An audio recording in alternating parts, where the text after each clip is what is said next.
Hey, welcome everybody to Spotlights and Encores with Tim and Brad from the Dynamite Collective. Every episode, we have a spotlight segment and an encore segment. We didn't have to go far for today's spotlight. Today, it's our own Bradley E. Poor here to talk about his second book of short stories, Men of War. Brad, I can't remember where I saw this, but have you had to put a disclaimer on this book about its involvement with mass casualties, weapons of destruction, something like that?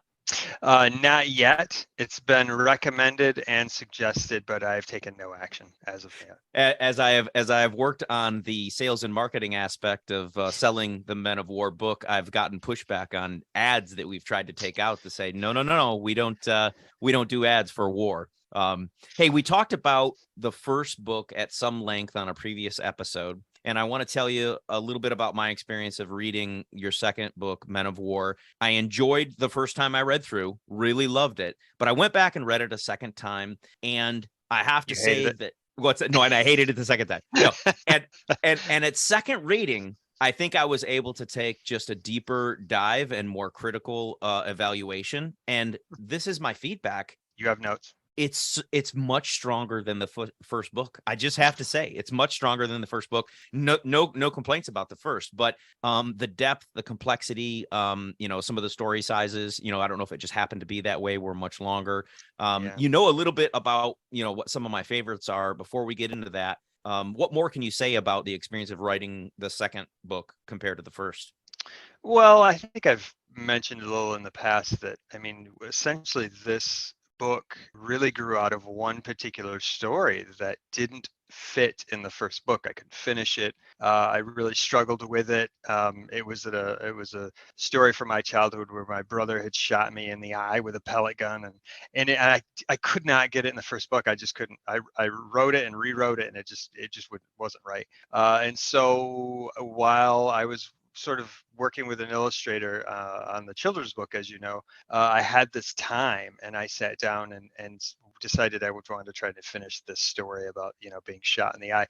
And it sort of turned into slightly something else as I went on. But in writing that particular story, I can't say where any of it comes from. I just had sort of ideas, and then thinking of periods in my life, different sort of things come up, right? Like, oh, all right, I remember when this happened when I was a kid. Oh, I can write that into a different story. And then there were a couple of very small sort of kindling ideas as far as this story about the guy and his honeymoon alone. I had a sort of a vague idea about that. And then I wanted to do something, since I've worked in like a social work sort of setting. I wanted to write a story where that sort of came into play, which turned into this, someone told me it was terribly sad and tragic story. And so, right, it just, just one turns into two, which turns into four, which turns into eight. And it's just, at some point I had to kind of stop. Well, the examples you just gave actually hit two of the four that I wanted to call out and comment on. So I don't think I showed it here at the beginning, but here it is, Men of War by Bradley. It doesn't have anything to do with actual war. It is a story inside that would the title will make sense. Yeah.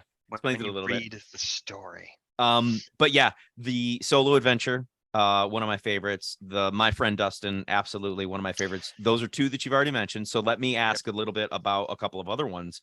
Photography as a Service. That may have been the one that was top on my list. And like you had said before, we've talked about the more you step into fiction, and I can maybe more quickly than others tell what's fiction and what's not, or at least I think I can. Sure.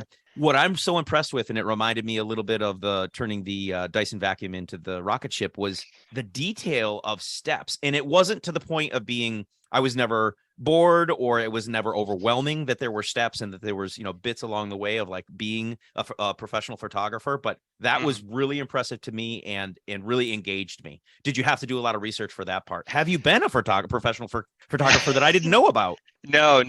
I know enough about photography and cameras, and in writing the sort of timeline of when the story was supposed to take place. It's just sort of, simply, with everything's within a click away, is Mhm. finding out particular models that were available, right? Like I may have a specific Nikon model that's Mhm. today, let's call it a 7, X or whatever, but in 2001 it was a 3X or Yeah. whatever. And so yeah, there was just research into stuff like that, and that what was going on in that particular. I mentioned him watching a movie, sort of while he's waiting to go and do this photography shoot at this couple's house. And so yeah, it's little things like that. You're like, okay, Mhm. well, what was popular? And I had to look up if Netflix was sending DVDs still, Mm. just like, yeah, little Not things like that. anymore. Like, okay, right, right. And so it's just sort of timeline stuff. And again, I mean, a lot of that stuff is very easy to look up these days. When was Wall-E Yeah. released, right? When could you Yeah. see Wall-E on DVD? I mean, it's pretty straightforward. But yeah, that was it was I wanted to write a long story where not a lot happened until the very last thing, and then I just wanted it to be over. I mean, I that was like it. kind Yeah. of my thought, and again, I knew a little bit about photography, and so that's sort of what I chose.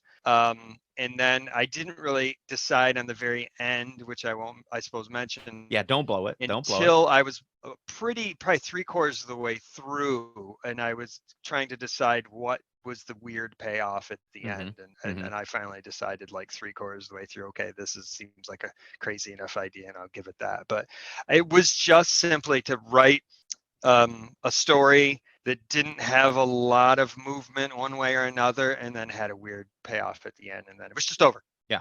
and Abrupt. that's it. I loved it. Right, Yeah. I loved right. it. No Wrapped it up. details on the craziness or nothing. Yeah. Yeah, wrapped it up. The other one I really loved on this list of four. So you touched on two, so I'm offering back the other two. Was a nonfiction story, and something that brought back memories for me as well. I wasn't involved in your story, but the story called Car Keys. So about a friend that we actually had in common. I don't even know Yeah, to the extent that that I had a somewhat similar experience as you of did. course, I think we of should course. do a companion piece, but the We story might need Car to. Keys, is there a statute of limitations that some of these crimes are still Oh going to boy. be able to be followed up on by the Adrian Police Department, or no? Are we in the I clear? don't I don't believe so. I think that we should be in the clear. I mean, these are fairly low level crimes, and on a slow day maybe we'd get picked up for, but hopefully they've forgotten about it.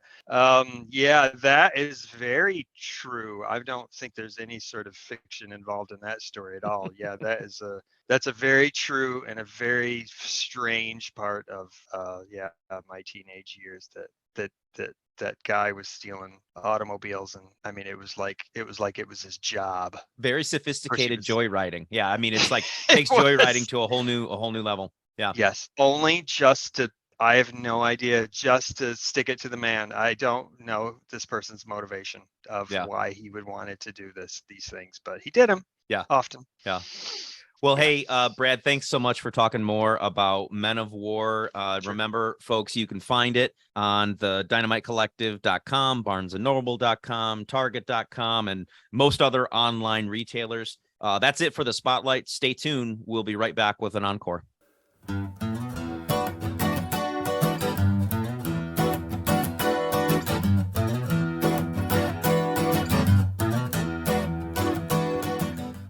Welcome back, everybody. Today's encore segment is going to be another from the archive. Sometimes we take questions from the audience. Sometimes I climb down into the cave, into my archive, and pull out something magical. Brad, I've got to tell you, I'm proud to accept my duty, nay, honored to keep things from being sacrificed to George Orwell's The Memory Hole. And today I have a goodie. Usually I know the details about the things that I pull out from the archive, Mhm. but on this one, my guess is as good as yours. So I'm going to have you start I know with what that is. what in the heck you think this is. Oh, good. I'm glad because I don't. Where are we?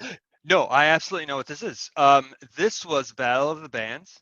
This was another brick in the wall What? where they had us. It was Ben, Jason, Brian, and that might be it. And Jason and they had us Jason. come up, Okay. Jason and Okay. Jason, and they had us come up and do the kids, whatever the kids do in another brick in the wall. Yeah. We don't We need don't no. need. Yeah. Yeah. Yeah. Yeah, yeah, yeah. And that is us, me and God, that's terrible. Who lets me around with that polo and that haircut? That is us singing that song. I assume that's Jason McGee's maybe Strat in the background. Well, It's hard that's to what I say. was trying to find out. Is it'd be great if we could see a little bit more of that image back there, but I did see the guitar back there. But it could, like you said, it could be the other Jason. The things I notice is, this was this must have been really close to the beginning of our friendship, because your hair is long, my hair is not yet very long. I wish I could go back in time and tell myself not to wear so many baseball hats. I swear, so many pictures. It's like, now that I'm losing hair, I'm like, why didn't I just let the hair be free from back in those days? The old microphones are killing me. The old looking microphones are hilarious. Yeah. I thought this was Adrian Armory. I thought this was when we jumped up on stage to sing, and maybe it wasn't you, but at some point jumped up on stage to sing with the Restroom Poets, their famous and unreleased song Marijuana. But I know that Ryan was with us at that point, or was with me at that point when we sang backup for that. So maybe you're right. You may win the prize on this one. Yeah, I'm pretty sure, because I know I've seen this photo sort of over the years. I don't know if I have a copy, or maybe I've seen your copy, and I remember it from doing that. And I think that's all we were like. That's the only reason we joined them, was just that specific part. We don't need no education. Yeah, and I think that's it. Do you think it was at the Armory? Do you remember the No, actual location of the venue? It was the high school gym. High school, really? Yeah. The Battle of the Yeah. Bands that was, for a while Yes. there was an annual one at the high school.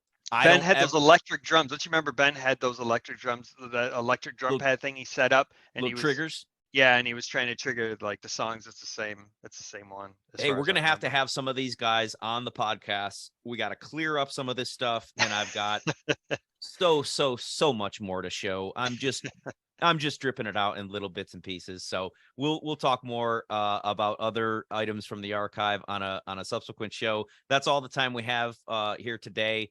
Goodbye from Portland. Goodbye from Ann Arbor.